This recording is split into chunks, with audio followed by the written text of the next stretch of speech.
If you're a busy, successful woman and feeling the pinch of excessive stress, then I want to talk about my 2 antidotes to stress, which has got nothing to do with supplements or diet changes or sleep. So quite often, most of the advice for stress management is, sleep more, meditate, there are supplements to take for cortisol or for the nervous system, take a regular break, have your boundaries, all of that kind of stuff. And there's nothing wrong with any of those, okay? And it's certainly things that I prescribe for the physical body to restore the physical body with excessive stress.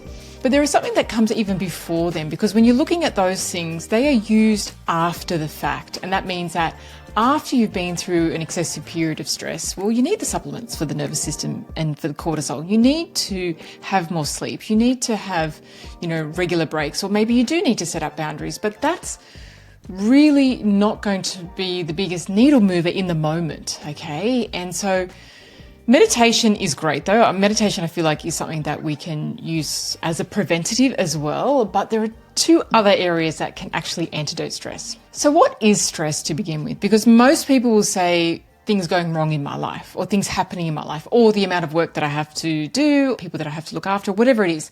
But actually stress is something that's more unknown and something that we don't know what will happen, or we don't want what did happen, right? So it's an outcome that we don't want.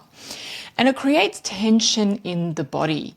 And when I talk about stress, I'm not talking about life challenges. And again, that's what people think, right? This didn't work out for me. I might lose my job, or I don't have enough money this month. Life challenges and stress are different. Challenges in life, we cannot avoid a lot of them. And life is a series of challenges, okay? And that helps us to stretch and grow. And if you're a driven woman like me, you're going to put yourself into situations that you want to grow. You want to reach your highest potential. So you want to grow your business. You want to develop personally, right? There are things that you want to do, and you're going to put yourself into situations that's going to be challenging, and it's going to help you to stretch and grow. So that's something that I see successful women, they really put themselves into. They're not afraid of that. But the stress isn't coming from that. The stress that we feel is within our mind, and it's driven by thoughts. And so the first antidote to stress is really understanding the nature of thought. So our experience of life comes from our thinking, right? Our thinking creates our feelings, which then creates our experience. We create meaning in things. We anticipate what could go wrong, and that drives a lot of stress. Dr. Robert Sapolsky, he wrote the groundbreaking book, Why Zebras Don't Get Ulcer. He said, human beings, we've developed so much that we've become so advanced that we can use our own minds to drive ourselves crazy and drive ourselves into a stress response. And he called it anticipatory stress. So we anticipate what could go wrong. We may say, I may not have enough money this month, or I may lose my job, but we already live as if that's happened, right? Our mind is already trying to work out, how do we resolve this problem? But the problem hasn't even happened yet. We're just anticipating that it could happen. And because our thinking activates this process, our body doesn't know the difference. And so it's living in this moment that doesn't actually even exist in the real world. We feel like it's going to happen, and therefore we create and generate the stress response. And you would have noticed this yourself, and I notice this all the time. We do very well in the challenge, meaning we do very well when something has gone wrong. Not when we think it can go wrong, but when something goes wrong and we're like, oh my gosh, this is so bad. But then in that present moment, we actually have access to so many resources that can help us to overcome those issues. But when we anticipate it, we're pretty useless, right? We're pretty useless in trying to resolve a problem that doesn't exist, which kind of makes sense, right? When I say it like that. But that's what we do every day, and we drive our stress response. So if we don't see the nature of thought, that our thinking shapes our experience regardless of the situation that's happening, right? If we don't see this and we think we need everything to be in a certain order or in a certain way in order for us to feel calm and on top of things, but we don't see that we're driving that stress within our own thoughts. So when I speak to a lot of women who have a lot going on, they're juggling business and family, and they're taking care of people, there's financial stress, or there's so much going on, right? But underneath that situation or that challenge in life, and again, you're not going to be immune to those challenges. Nobody is, right?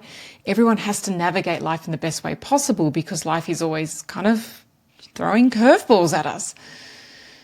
But underneath, when I speak to women, underneath that challenge or that situation, there is a lot of thinking. The pressure that women feel, the expectations from others, that it's all on me, or I have to be the best at this. I can't fail. I have to do more. What about if I look like an idiot? What about if I look fat? Whatever it is, if you look at the situation that's going on and look at the thinking that's underneath that, and if not for that thinking, right, if not for that thinking, you would have a completely different experience to that business challenge, life challenge, to-do list, right? So everything that's created, all of our thoughts that are created are changing our experience of that challenge and actually robbing us of the ability to access resources to overcome that situation. So again, if we don't see that we have a lot of this thinking that's tainting the experience, we don't get access, so as much access to fresh thinking, because fresh thinking at the end of the day is what helps you to overcome or find solutions, helps you to find the next step. And I'll explain more about that.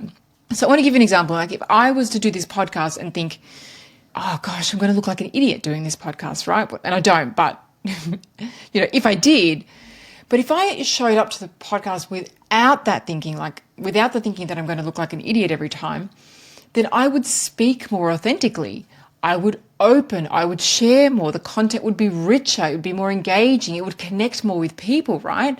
Because I wouldn't be in my head or editing myself, right? But if that thinking was there, I'm not going to have the same podcast content that I do without that, right? And so you have to see the thinking or the thoughts that are underneath that experience. And so that takes me then to, we often have habitual thinking about stuff, right?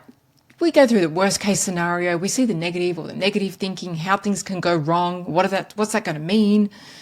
And the only thing that can release stress in that moment is for you to have a new thought. A new thought carries a new feeling, carries a new experience. So fresh thinking is kind of our superpower, right? We have this ability to have fresh thinking about something and we get a fresh perspective. We get fresh ideas. We know the next step. There are things that come to us that we're like, oh, I can't believe I didn't think that before. Of course I should check in on this, right? And when we're so consumed with our habitual thoughts and our negative worst case scenario thinking and catastrophizing and all of that, we're less able to hear the fresh thinking, right? We still have access to it, but we're less able to hear it. And therefore we get stuck in this habitual negative loop. And that generates a lot more stress for us, right? The more stress creates more cortisol. Cortisol moves us out of the prefrontal cortex where we can make decisions, where we can think rational. It moves us into that fear part of the brain. And we're just not in a good place to make any decisions or to help ourselves out of this situation. But you have to see that, right? You have to understand that actually when I'm stuck in this negative loop, I'm not going to know the best way forward because there's always fresh thinking. There's always a solution. There's always something that you can do or see differently that will help you to navigate that challenge. And this is something that we rely on. And that's why I call it an antidote to stress. When you can see the nature of thought to create your reality, and that fresh thinking allows you to see things differently, come up with new ideas, see the next step, well, that's what you're going to rely on, right? Because your habitual thinking just keeps you stuck in the state of permanent stress and burns you out, right? It doesn't give you anything fresh or new. It's just the same stuff you think every time, right? Different scenario, but same kind of negative thinking. Fresh thinking is something that we can rely on. And if you do rely on it, if you do see this for yourself, then that becomes an antidote, because when a stressful situation comes up or a challenge comes up, you're like, I need fresh thinking around this. I need to see this differently, right? Instead of burying yourself in your mind with so much dread and worry and concern. So that's the nature of thought. So understanding the nature of thought creates our feelings and experience, and fresh thinking will help us to find the next step. So it is our superpower, and it's not often talked about. So that's the first antidote to stress. When you can see that, you can pull yourself out of stressful situations very fast. The second antidote to stress is trust. Often we think about, the antidote to stress is something that can make us feel calm and confident or relaxed, right? But when you trust yourself that you have the resources to overcome anything, it takes the stress away. Like maybe not completely, but it massively takes the edge off it, right? So I remember years ago, so in my business, we have different website pages that create this whole funnel. And if you don't know what a funnel is, but it's just a series of steps. And my funnel was completely optimized in a working funnel. I'd had it running for 2 years and perfected it. And then one day, someone that was working for me deleted all the pages. I don't know why. It was an accident. I don't know what happened then. But all the pages had disappeared. So you can imagine it was quite stressful. And I remember thinking, oh my gosh, this is the end, right? This is absolutely the end. Now, I've had different scenarios where my Facebook page was shut down, my ad account was shut down, like different scenarios where I have overcome those. In those moments, I thought, this is it. This is me done. Oh my gosh, how am I ever going to come out of this? Can you come out of this? How do you? Because that's where the mind goes, right? And each time I've come through that, it's built my trust. It's built my confidence and trust to know that I have the resources to overcome this. And so I hear my business clients, they go through other periods of, financial stress because, cash flow in business is always up and down. It's the nature of business. It's normal to have that 100%. I will often remind my clients, like, you've been in business for a long time. Like, you've been in worse scenarios than this. And they think back and they'd be like, oh yeah, one time I just didn't even think I could pay my staff. Like I was going to getting money from my credit card from the cash machine. I was like, right, so you overcame that, right? And they're like, yeah, actually that was way worse than this. Okay. And I'm just sharing examples because when you trust that you have the resources to overcome anything, when something goes wrong, you lean in on that, right? You're not going to catastrophize and lose your head and think, oh my gosh, this is the end. I can't do anything here. You're going to lean in on that because you have trust in yourself. You know that you've overcome so many different adversities in business and in life that you can overcome this too. So trust in yourself, like whether you've been through a health scare or a divorce or a bankruptcy, you've overcome these events and landed back on your feet. And that's what you rely on. That's what you remind yourself. That's what I remind myself when things go wrong. I think, okay, been in worse scary scenarios, we got this, right? I just have to I can figure it out. It'll come to me. But there's also trust in your body to heal itself, So if you've been stuck with a chronic illness for a long time, it can feel very hard to trust yourself. But you must cultivate that trust in yourself because your body is well equipped to heal itself. And then you have to trust in life. There is an intelligence behind life, and that intelligence is guiding us all the time through the power of our thought.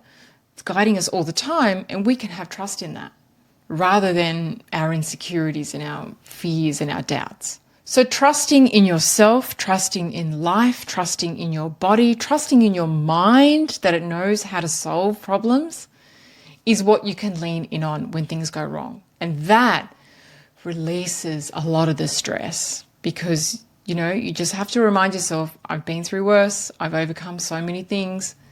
This I will overcome too. So they are my two unusual antidotes to stress. I grant that they would be not something that you'd maybe think that I was going to talk about, but they're really powerful because they're fundamental things that you can understand and lean in on and use. And as you see this more and more for yourself every day, you won't be so stressed. You won't catastrophize so much. You won't get stuck in this habitual negative loop of worry and negative thinking. Okay? I'd love for you to leave me a comment below. Which one are you aware of? Like, can you trust yourself? Have you seen the nature of your thought to drive your experience? Leave me a comment below.